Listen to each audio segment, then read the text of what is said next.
दोस्तों नमस्कार, मैं मनोज कुमार शर्मा एक बार फिर आजाद हिंद आवाज के लिए। आजकल इतना हल्ला मचा, इतना बवाल मचा, भाई मीडिया पर मैं देखता रह गया। बवाल बिहार की बाढ़ पर नहीं मचाया जाता, किसी से सवाल नहीं पूछे जाते, न बेरोजगारी पर सवाल उठाए जाते हैं, लेकिन मीडिया का एक एजेंडा है जिसके बारे में मैं पहले भी डाला था मैंने कि किसी भी तरह मीडिया प्रचार में लग जाएगा और सारी चीजें हिंदुस्तानी को गलत देने लगेगा। सोशल मीडिया को बैन कर दिया गया, क्योंकि इसलिए बैन कर दिया गया है क्योंकि सोशल मीडिया को कम लोग देखते हैं, इसलिए सारे वीडियोस के रीच डाउन कर दिए जाएं और उसके बाद अपनी कहानी शुरू की जाए। और उस कहानी को शुरू करने में प्रधानमंत्री मोदी जी कहीं कहीं चूक जाते हैं, और वो इस तरह से चूक जाते हैं जहां पर जनता को समझ में आ जाती है और जनता खिलाफ हो जाती है। जनता को खिलाफ होना इसलिए भी जरूरी है क्योंकि जनता को समझाना नहीं चाहते और जनता समझना नहीं चाहती, क्योंकि जनता रूठ गई है, वो नाटकों से त्रस्त आ गई है, टीवी चैनलों को बंद कर देती है, मीडिया का बहिष्कार कर देती है और जनता बहिष्कार करने लगी है उस गोदी मीडिया का, जिस मीडिया पर केवल राफेल को चीन का जवाब बताया जाता है। राफेल राफेल बोल करके 3 दिनों से हल्ला मचा रखा है यार, कान गुम कर रखे हैं, कोई मीडिया पर बहस नहीं आती। क्या दोस्तों आपको लगता है कि मीडिया पर बहस आती है एनआरसी बिल पर या एनएसी बिल पे या मुस्लिम अधिकारों के प्रति या अल्पसंख्यक अधिकारों के प्रति या उन लोगों के प्रति जिनको एनआरसी और सीए के बीच बिल का मतलब विरोध करने पर जेल में डाल दिया गया हो, उनके ऊपर कोई न्यूज आती हो? लोकतंत्र जैसे मर चुका है, लोकतंत्र खत्म हो चुका है, बस छोटी मोटी कोशिश चल रही है कांग्रेस पार्टी की। कांग्रेस पार्टी भी बटी हुई है, उसके बारे में बाद में बात कर लेंगे भाई। क्योंकि कांग्रेस पार्टी बटी हुई क्यों है? क्योंकि कांग्रेस में कुछ लोग ऐसे हैं जो स्वतः सोशल मीडिया पर काम कर रहे हैं, जिनके पास कोई पद नहीं है, जो सवाल उठाते हैं। लेकिन राफेल ना हुआ, संतोषी माता का व्रत हो गया और उसी हिसाब से परसा गया हिंदुस्तान की जनता के सामने मोदी मीडिया के द्वारा।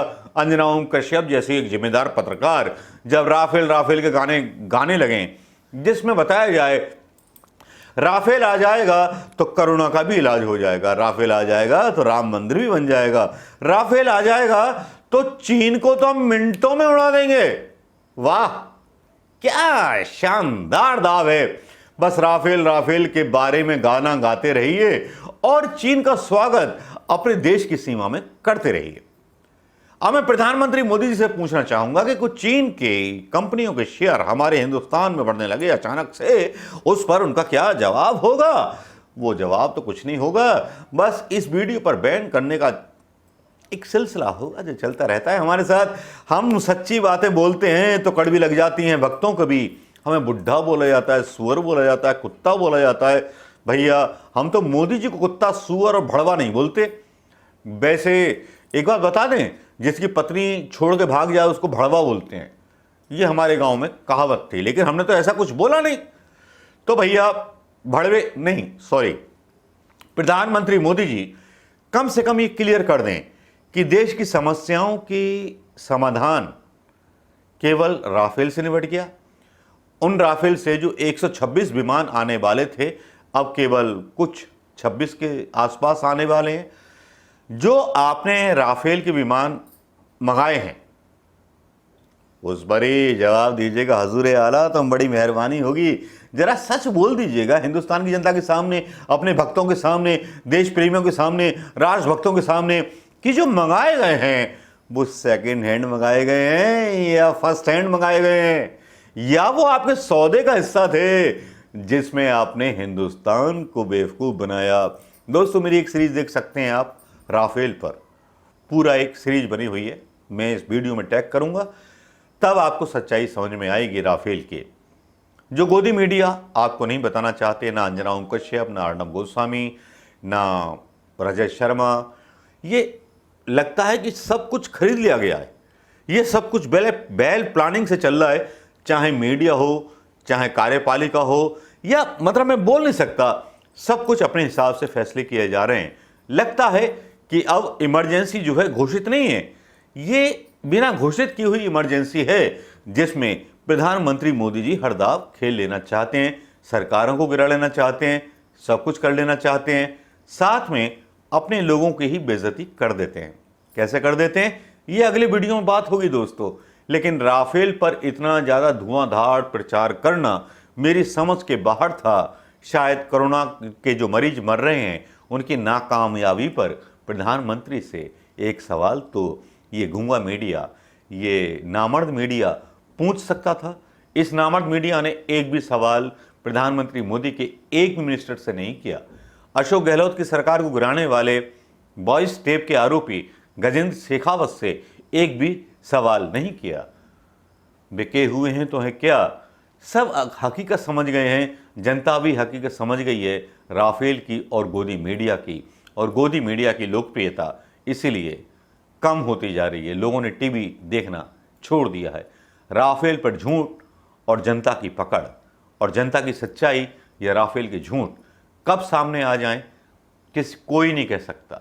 मीडिया बता रहा है, ऐसा दिखा रहा है कि राफेल मिल गया तो बस चीन से मुक्ति मिल गई।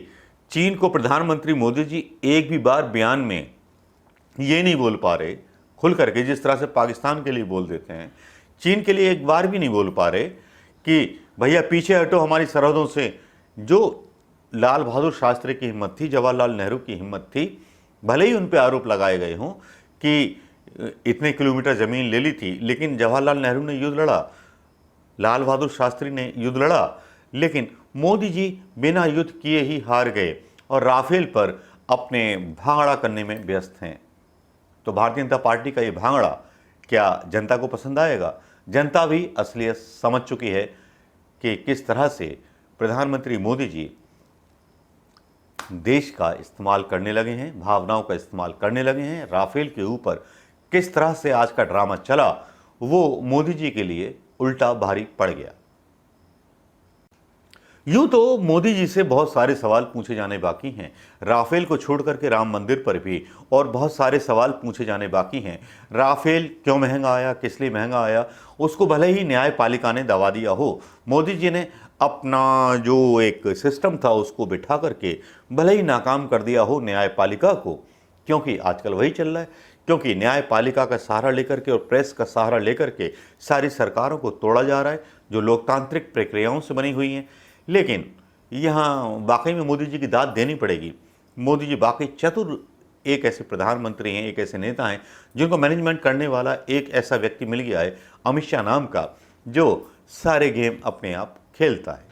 लेकिन इस गेम को कौन अंत करेगा? जनता अंत करेगी। जनता बताएगी कि उनकी ज़मीन कहाँ पर है, जनता बताएगी कि वो कहाँ से बिलोंग करते हैं और किस तरह से हिंदुस्तानियों को भड़काने के चक्कर में तो गोडसे भी आया था। गोडसे की फिल्म बना लोगे, महात्मा गांधी के खिलाफ उसको सही करने के लिए कोशिश करोगे, उन कोशिशों से कुछ नहीं होगा। गांधी जिंदा थे, जिंदा हैं और गांधी जिंदा रहेंगे मोदी जी। ये बात ध्यान, क्या आपको लगता है भारी पड़ा? अगर लगता है तो ज़रूर शेयर कीजिएगा इस वीडियो को और ज़रूर लाइक कीजिएगा और कमेंट कीजिएगा दोस्तों।